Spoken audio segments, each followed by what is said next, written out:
para el examen final, donde ustedes ya saben que va a entrar todo, ¿no ven? Obviamente voy a tratar de un poco enfocarme en estos últimos dos temas que hemos visto. Como les dije, van a entrar unas 10 preguntas de estos dos temas. ¿Ya? El tema de hoy es bastante sencillo, es un tema que me imagino la mayoría de ustedes ya lo han visto. ¿Ustedes ya saben qué es el puerperio, chicos? ¿Qué es?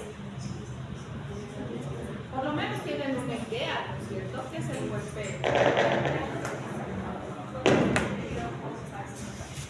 Es un periodo posterior al parto, ¿sí? ¿Qué más?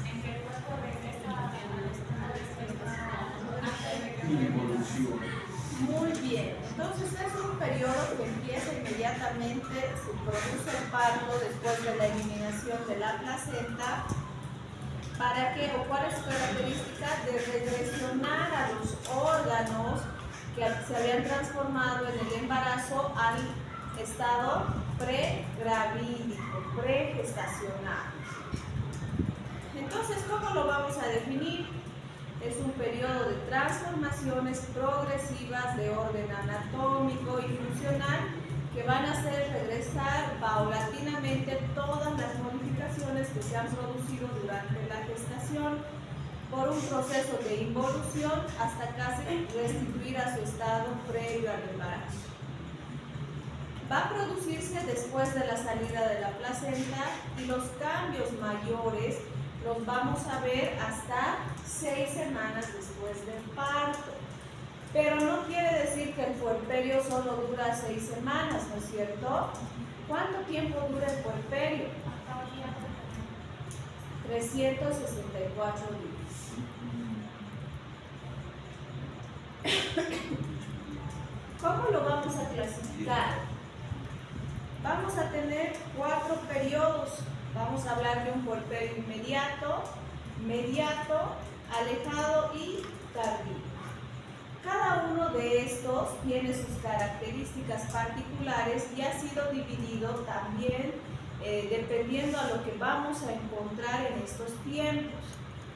Las primeras 24 horas, ¿qué podríamos encontrar?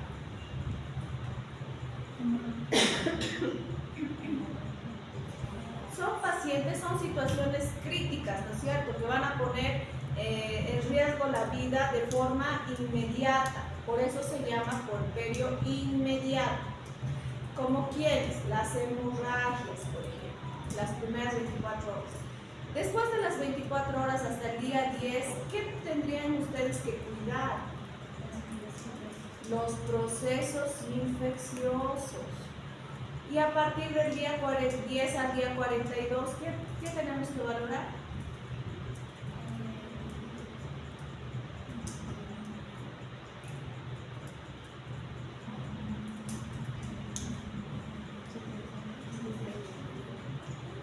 En este día o en este periodo ya vamos a valorar que la mayor parte de los órganos ya estén en su estado pregravídico. Y algo que tiene que ya estar marchando sin problemas, ¿qué tendría que ser? La menstruación. La lactancia, las mamas, ¿ya? Y después de los 42 días a los 364 días está netamente relacionado con aquellas mamás que van a dar de lactar. Solo vamos a valorar esta parte de la lactancia y que además en el puerperio alejado, ¿qué tendríamos que recomendar a la paciente que es muy importante? En el alejado.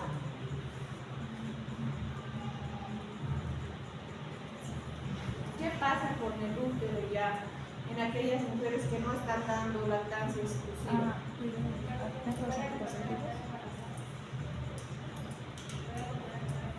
Hablar sobre planificación familiar, porque pueden estar embarazadas sin que venga su periodo menstrual.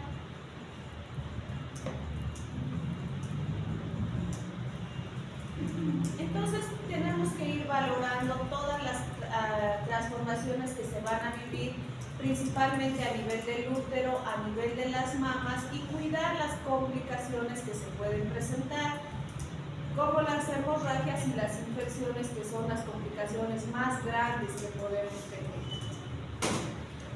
Los cambios locales, por ejemplo, a nivel del útero, ¿qué vamos a observar? Inmediatamente nace el bebé y vamos a ver que el útero ya va a pesar de 1200 a 1500 gramos y tiene una longitud desde el cuello del útero hasta el fondo del útero de 25 a 30 centímetros. Esto va a ir involucionando. ¿Qué quiere decir involución, chicos? Disminución del tamaño. Entonces va a ir involucionando hasta que más o menos llegue la primera menstruación. Que ahorita vamos a seguir hablando de la involución uterina. ¿Qué también vamos a ver dentro del útero histológicamente? Vamos a ver que va a disminuir y luego va a desaparecer el edema que estaba presente tanto a nivel del cervix, o sea del cuello del útero, como dentro del mismo endometrio. Va a existir un estrechamiento y luego desaparición de los senos sanguíneos que se habían desarrollado durante la gestación. Va a regresionar el músculo del útero porque hemos dicho que el miometrio es una de las partes que más va a desarrollarse. ¿Para qué? ¿Cuál es la función del miometrio? Para las contracciones uterinas.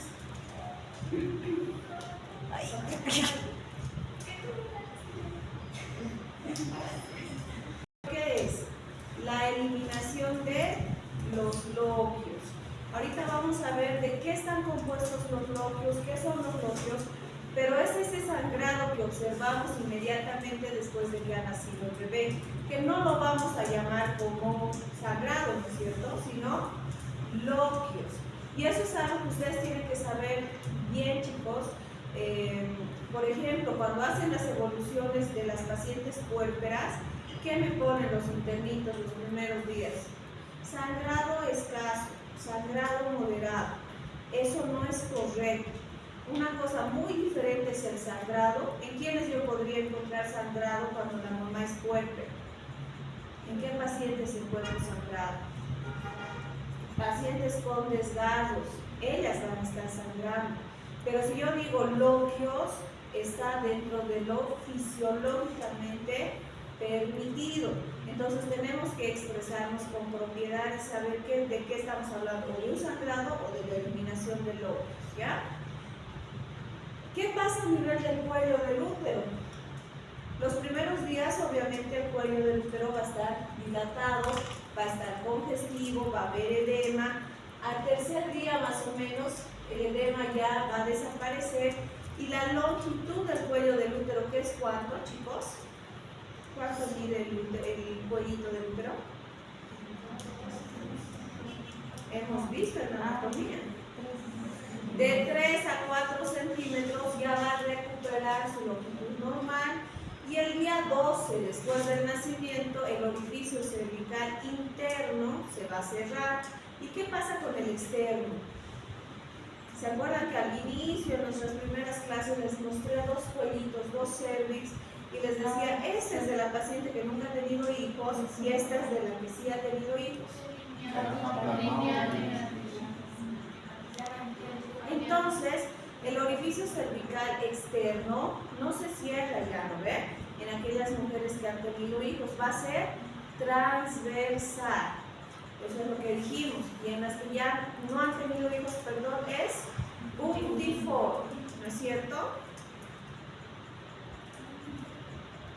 ¿Qué cambios además vamos a ver de forma externa, fuera del útero? ¿Qué es lo que vamos a observar? Sí. Disculpe, el orificio cervical, cuando un paciente ha tenido algún aborto, ¿aún así se modifica o es que mantiene? ¿Cómo se modifica? No. O sea, cuando solo hay aborto, por ejemplo, ¿me dices? ¿Sin partos? Sí. Ya. Si solo fuera un aborto, el orificio cervical externo vuelve a cerrarse y se vuelve puntiforme. Ya, o sea, no es tan intacto como en aquellas que no han tenido hijos, pero igual es un puntito. Y en aquellas, ¿cuándo se modifica? Cuando ha habido dilatación del cuello del útero, necesariamente para eso tiene que haber nacido un bebé por parto. Ahí se modifica. ¿Qué otros cambios van a empezar a desaparecer o vamos a empezar a notar? La piel de las mujeres embarazadas, aparecen unas manchas, ¿no es cierto?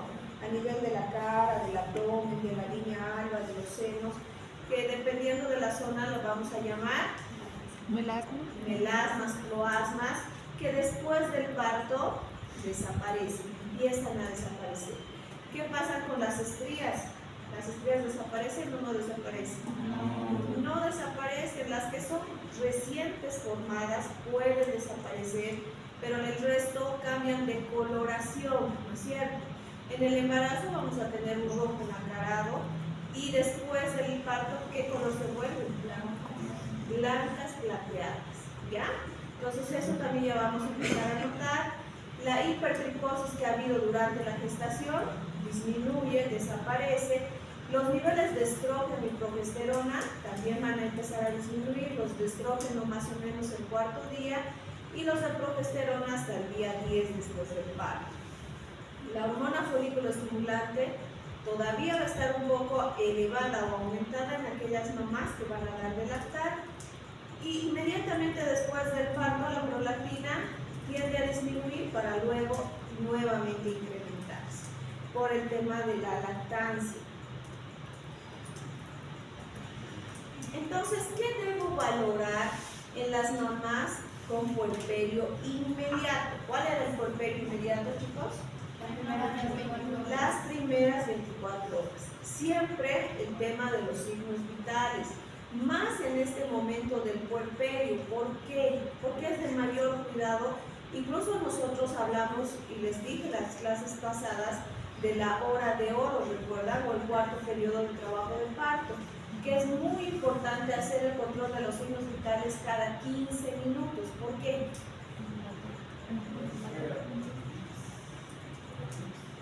No, eso es del latido cardíaco, vital. Estás equivocado. ¿Por qué controlamos cada 15 minutos el pulso, la presión arterial, la temperatura? ¿Por qué? La saturación de oxígeno.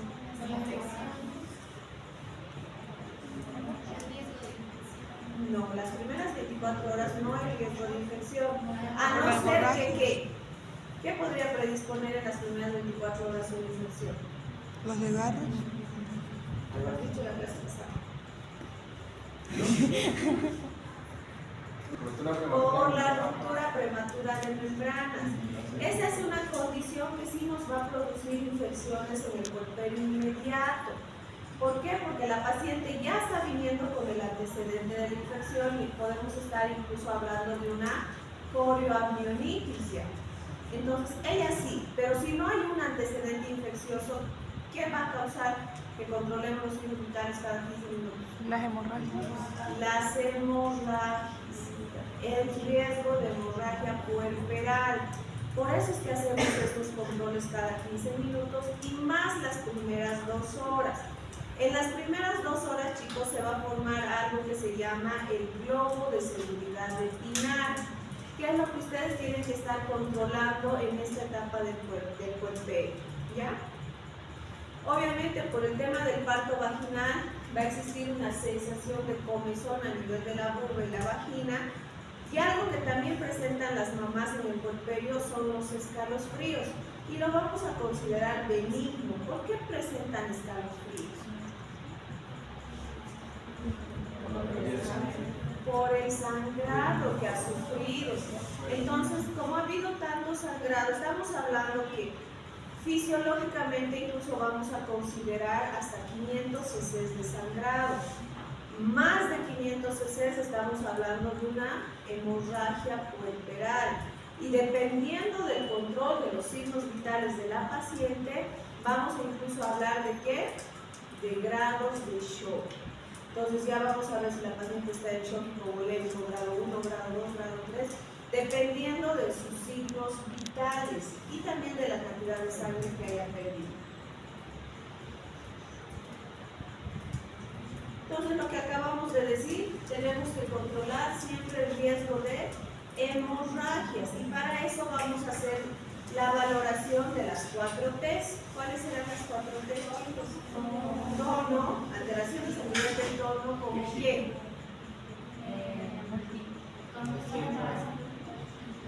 ¿Qué produce el embarazo? Ya, sí, entiendo lo que me quiere decir. Hipotonía uterina. Después, ¿cuál es la segunda causa? Tejido. ¿Y el tejido qué sería? Restos placentarios, atletismo placentario, etc. La tercera causa, trauma. ¿A qué nos referimos con trauma? Desgarros a nivel de la vagina, a nivel del cuello del útero, a nivel del mismo útero, etc. Siempre valorar el tema de los desgarros. Y por último, trombina, alteraciones en la coagulación. Entonces eso es lo que nosotros tenemos que valorar en las primeras 24 horas. Por eso es que las mamás que tienen a sus bebés, mínimamente si es parto vaginal, se quedan internadas 24 horas para hacer este control, esta vigilancia. Que también vamos a incentivar en el puerperio inmediato la lactancia precoz, igual que el alojamiento conjunto. ¿Por qué?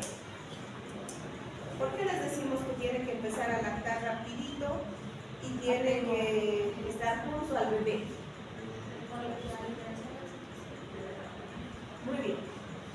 Entonces, cosas que tenemos que hacer, mucho se habla del vínculo madre-niño, ¿no es cierto? Eso es verdad. Pero lo más importante fisiológicamente para nosotros, ¿qué es? Los reflejos de Ferguson que nos va a producir el estar cerca del niño. ¿Qué era eso? La liberación de oxitocina. ¿Qué produce la liberación de oxitocina, chicos? Contracciones uterinas a nivel del miometrio. Por eso es importante que la mamá hagamos este apego precoz, o sea, ni bien nazca, se lo demos a la mamá. ¿Para qué? Para evitar los sangrados en el tercer periodo del trabajo de parto. ¿Ya? Por eso se hace esto. Vamos a valorar que tengamos al globo de seguridad espinal que esté presente y empezar a valorar la involución del útero y que no exista presencia de desgarros ni de alguna otra complicación que se pueda presentar. Tenemos que valorar siempre las mucosas buscando ¿qué? Sangrados. Vamos a ver que si está pálida, si está cruzada. Va a existir una ligera hipotermia. ¿Por qué, hemos dicho? Por los sangrados que ha tenido. Va a existir una pérdida inicial de peso de 4 a 6 kilos inmediatamente que el bebé ha nacido. Puede existir una transpiración profusa. Va a disminuir la hemoglobina y el hematocrito. ¿Por qué? Por el sangrado que hemos tenido.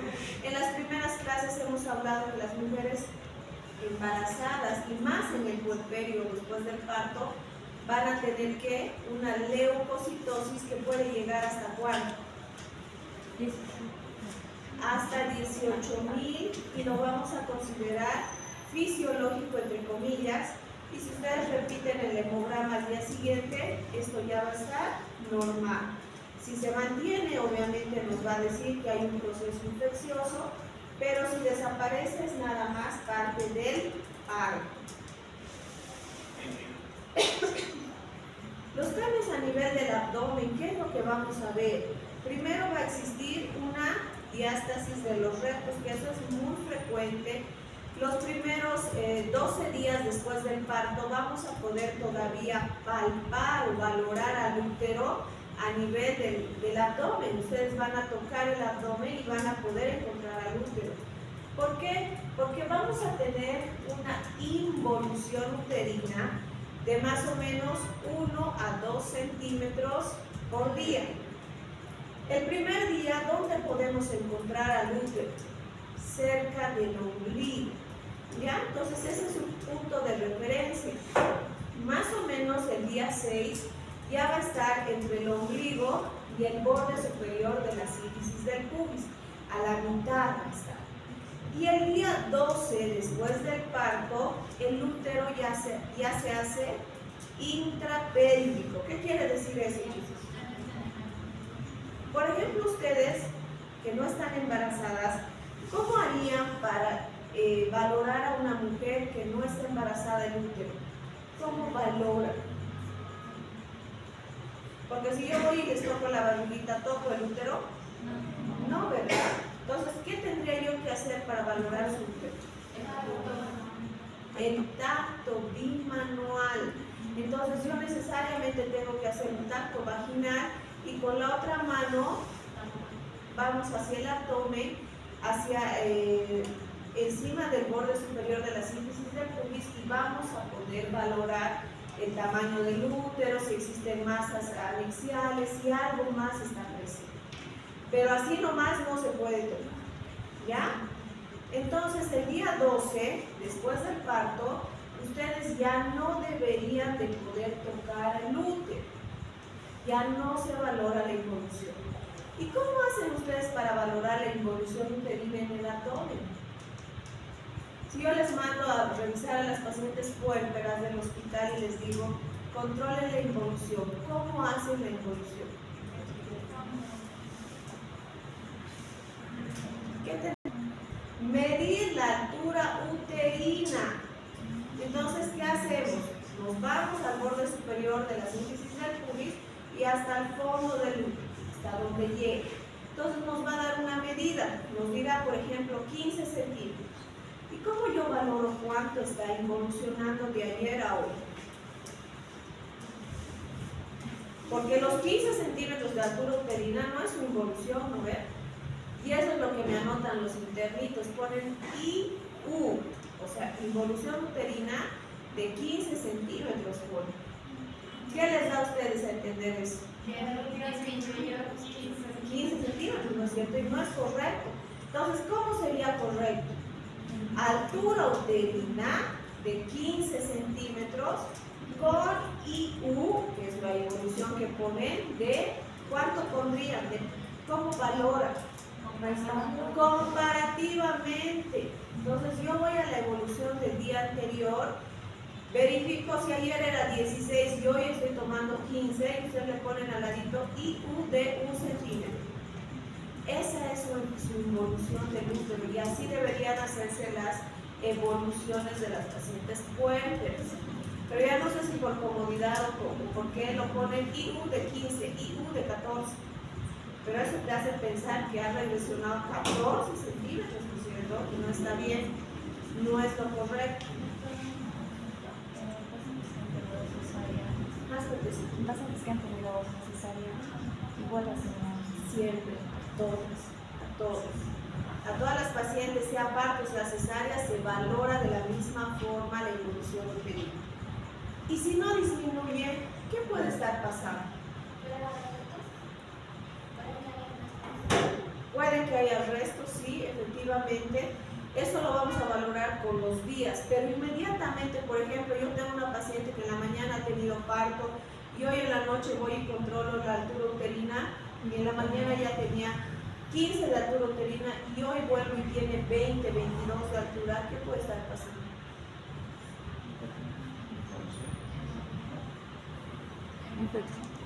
Hemorragia. El útero después del parto, chicos, les acabo de decir que es grande, ¿no ven? Inmediatamente después del parto puede almacenar hasta 1 litro de sangre sin exteriorizarse. O sea, ¿por qué? Porque mis pacientes puérperas están echadas en la camita, ¿no ven? Generalmente ni se levantan. Entonces están echaditas y una vez que se va a parar, esa paciente que está perdiendo tanta sangre se va a choquear, se va a desmayar. Entonces, ¿por qué? Porque el útero puede almacenar esta cantidad de sangre sin que la paciente lo manifieste de forma inmediata. Eso es lo que tenemos que tener cuidado.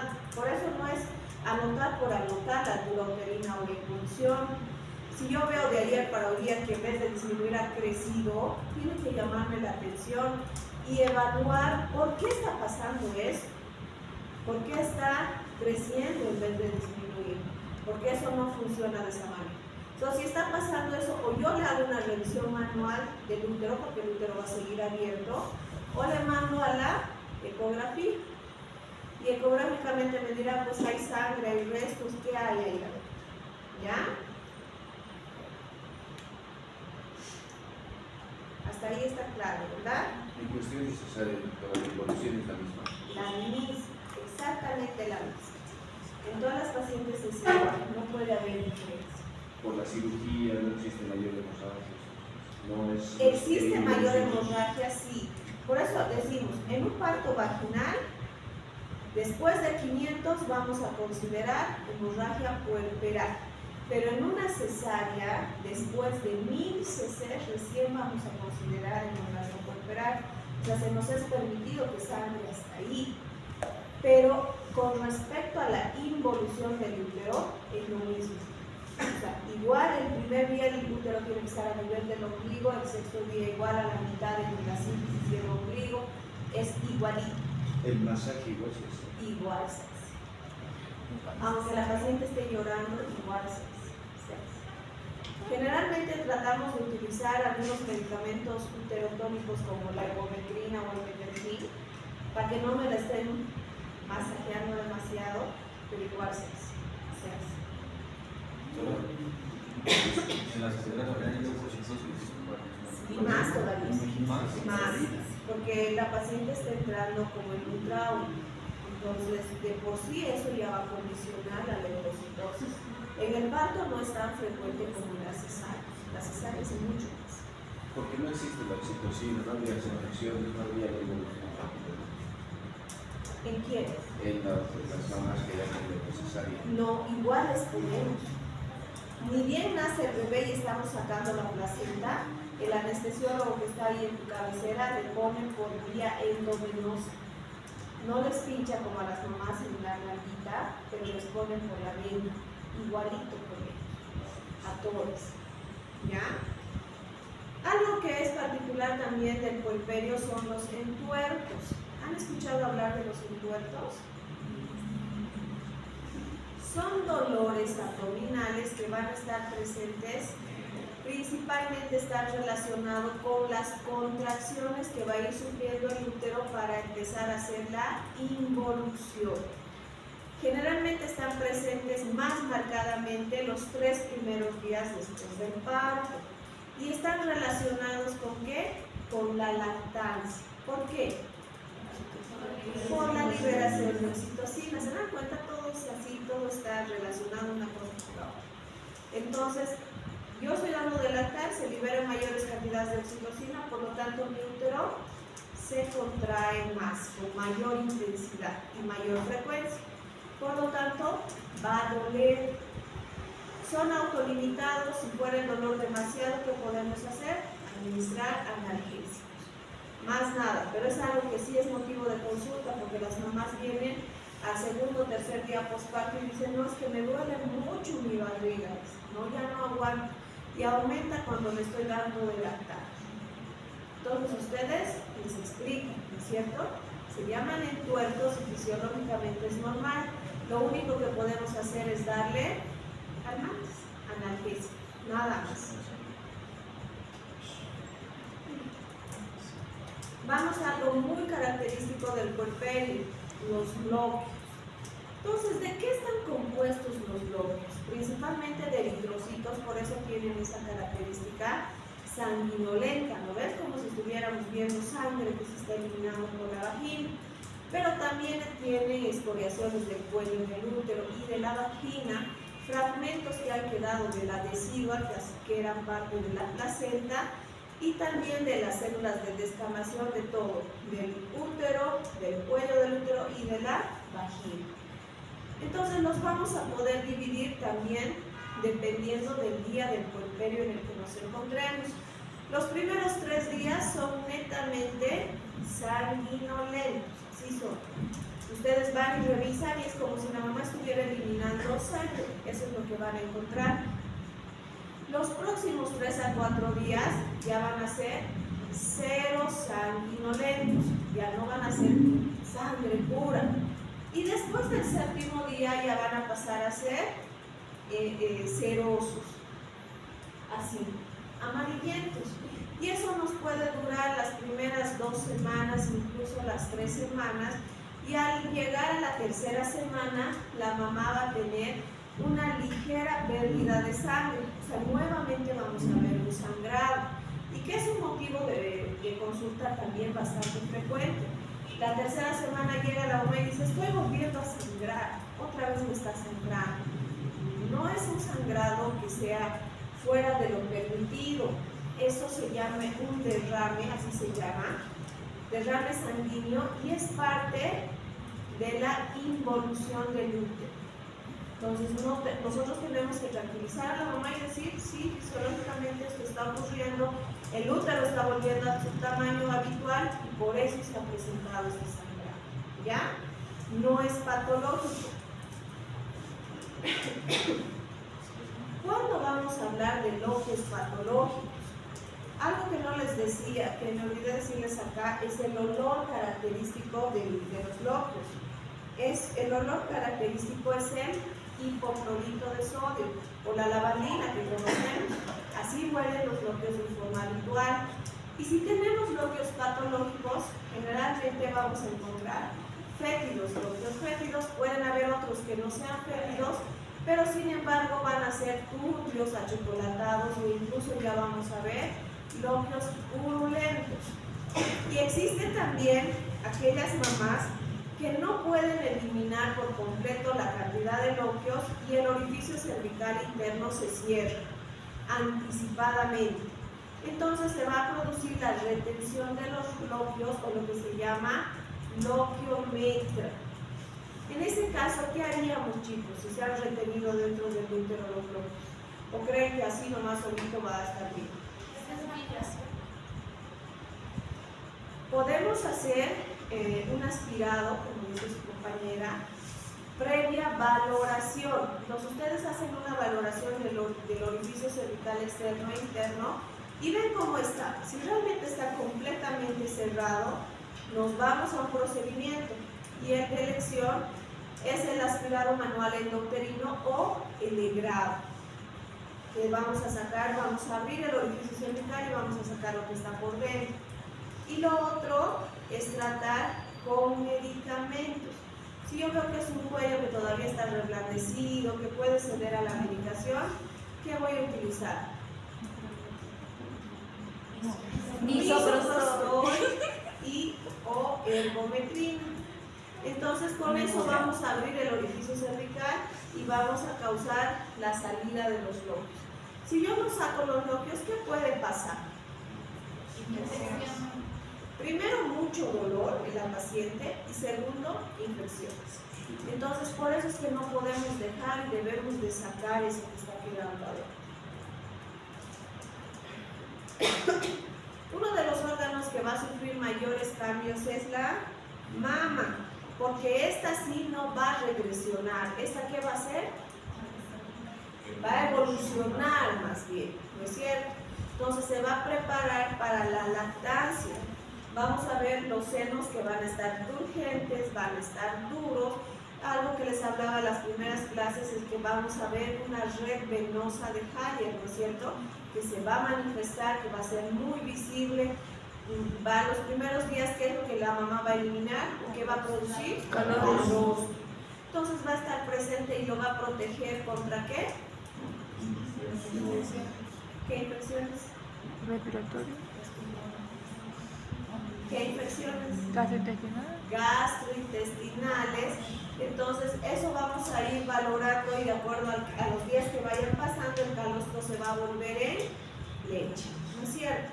Y eso es algo que también tienen que ustedes explicar a la paciente. Más o menos el tercer día después del parto, entre el tercero y el quinto día que se deja de producir el calostro, la mamá va a tener una subida de temperatura, o sea, va a tener alzas térmicas que van a durar solo 24 horas. ¿Y por qué creen que se debe eso? Por la hemorragia. Por la transición del cambio del calostro a la leche. Entonces a eso nosotros vamos a llamar a la bajada de la leche, y lo que va a causar en la mamá es alzas térmicas y obviamente mucha hipersensibilidad. La mamá va a estar muy sensible, ella va a estar muy sensible, y a eso, por ejemplo, antes las abuelitas, ¿qué llamaban? Sobreparto. Decían, ¿no es cierto?, las abuelitas, te está dando sobreparto, es que has tocado el agua, te has bañado, eso te ha causado.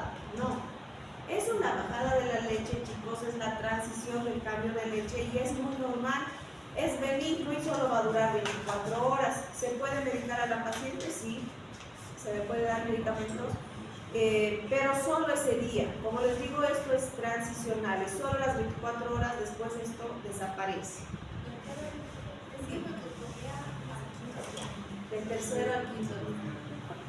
Que generalmente como media está ahí entre el tercero y el cuarto día, ya no hay calor. Físicamente, ¿por qué el aumento de la temperatura también la bajada? Porque O sea, ¿por qué se aumenta la temperatura en la bajada? produce temperatura, dices. Es por lo que acabamos de explicar lo mismo ahorita. O sea, estos cambios que la mujer va a sufrir nos producen una ligera leucocitosis en todo el cuerpo de la mamá. Entonces, de por sí, la mamá ya está mucho más hipersensible y además vamos a tener mayor liberación en estos días de las hormonas femeninas. Entonces, eso nos hacen, trabajan a nivel del sensible, y hipotálamo y de hipófisis, y eso hace que se dispare igual, porque las hormonas están en su punto alto. Por eso es. A nivel del abdomen, lo que ya hemos hablado, vamos a valorar la uterina, vamos a ver cuánto está midiendo, esto se va a hacer cada día. El primer día o inmediatamente nace el bebé va a estar a nivel del ombligo, por lo tanto esperamos encontrar una altura uterina de 12 a 15 centímetros. La involución, estamos hablando de 1 a 2 centímetros por día que se espera, y lo que hacemos en los hospitales las primeras 2 horas, que son los masajes uterinos, que lo vamos a hacer cada 15 minutos por 2 horas para evitar las hemorragias. En el puerperio inmediato, ¿qué es lo que ya vamos a hacer? Lo mismo, la paciente en este caso ya no está internada, ¿no es cierto? Excepto fuera cesárea, va a estar las primeras 48 horas internada, pero después todas las pacientes están con alta. Entonces se supone que las pacientes en el puerperio inmediato vienen a su primer control postparto, que les llamamos entre el día 7 al día 10, ellas vienen al control postparto. Ahí vamos a evaluar siempre los signos vitales, vamos a valorar la involución uterina, porque todavía vamos a sentir al útero sobre el abdomen. ¿Cuándo se desaparece, chicos? A los 12 días. Entonces todavía lo vamos a seguir viendo. Debemos valorar la vagina, el cervix, ver cómo está, ya se ha desaparecido el edema, hay todavía presencia de loquios, todo eso se valora en el puerperio inmediato, y además ver que no haya signos de infección, tanto a nivel de la vagina como a nivel de la mama, porque la paciente ya ha empezado a dar de lactar. En el puerperio alejado, ¿qué vamos a controlar? Primero, que el útero ya ha regresionado completamente, ya está pesando nuevamente de 60 a 70 gramos, ya está en su tamaño normal. Vamos a valorar la mama, vamos a ver cómo está la lactancia y sus posibles complicaciones, y lo que tenemos que orientar a la paciente, que era planificación familiar, porque si la mamá no está dando o no ha dado lactancia materna exclusiva, el riesgo de embarazo está desde los 42 días. Entonces, le venga o no le venga su periodo menstrual, la mamá ya puede estar embarazada. Por lo tanto, eso es lo que tenemos que controlar. Y netamente ya en el puerperio tardío nos vamos a enfocar en la lactancia y en dirigir a la mamá hacia una planificación más estable de su próximo embarazo. No solo a la mamá, también a la pareja. Entonces siempre hay que orientarles, porque no es lo mejor un periodo intergenésico corto. Peor si estamos hablando de una madre que ha tenido hijos por cesárea, ¿no es cierto? Tiene que haber un plazo mínimo de 1 año y 6 meses, mínimamente. Y las recomendaciones de forma general para todas las mamás van a ser la lactancia materna exclusiva, obviamente, lavarnos las manos antes de dar la lactancia, antes, y está todavía en el libro de Schwartz, por eso lo puse ahí, que dice que deberíamos recomendar a las mamás que se laven los senos antes de dar de lactar. Actualmente ya ni siquiera les permiten limpiar con toallitas, con gases, etcétera, ni siquiera en el hospital. ¿Por qué?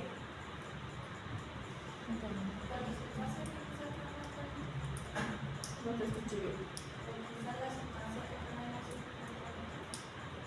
¿Qué sustancias? Ah, no por el uso externo de sustancias, sino pensé que me decías de la mama. ¿Se acuerdan ustedes que les he hablado de los tubérculos de Morgani? Ah, sí. ¿Qué era su función de estos?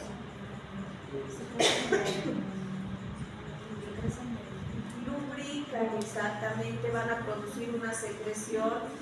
¿Qué hace esta secreción? Tiene un olor característico que permite que el niño se acerque a la madre. Si ustedes me lo limpian, obviamente, entre que ustedes le limpian el pezón a la mamá y le den una mamadera, ¿qué va a preferir el bebé? La mamadera, pues, porque no hay algo que le esté acercando a la madre. Sin embargo, la presencia de esta secreción permite el apego precoz, o sea, que el bebé quiera estar cerca de su mamá y que quiera lactar. Por eso es que ya no se considera que estén limpiando los pezones antes de la lactancia, ¿ya? Lo mismo los genitales, no se pueden hacer limpiezas intravaginales, la limpieza es de forma externa, peor en aquellas pacientes que tienen episiotomías, que se ha hecho una episiorrafia, por ejemplo. Si la mujer me lo está limpiando, o incluso hace duchas vaginales, hacen vapores vaginales, etc., ¿qué va a pasar? Dehiscencia de las episiografias y pueden producir procesos infecciosos. Por eso es que no se recomiendan las limpiezas. A veces el exceso de todas estas limpiezas nos van a traer mayores complicaciones. Uno diría, no, pero con esto no va a pasar nada, más bien lo estoy limpiando. No, producen complicaciones. Entonces, como les decía, la episiotomía tiene que estar limpia y seca. Debemos evitar que la paciente esté estreñida, constipada, porque va a causar dolor. Además, puede producir problemas a nivel de la episiotomía. Vamos a darles, todas las mamás del hospital salen con su antibiótico y con su analgésico para el tema de los dolores. Y si después de 4 días la mamá continúa con constipación, podemos utilizar el laxante para ayudar. Les vamos a dar el alta. En el caso de los hospitales públicos, nosotros el alta posparto los damos a las 24 horas y poscesáreas después de las 48 horas. Debemos hablar a la mamá antes del alta de qué, de los cuidados del bebé y de la anticoncepción, eso sí tenemos que hablar, y nuevamente citar a la paciente a los 10 días, a 30 días después del parto. ¿Dudas, preguntas? Psicología. Entonces,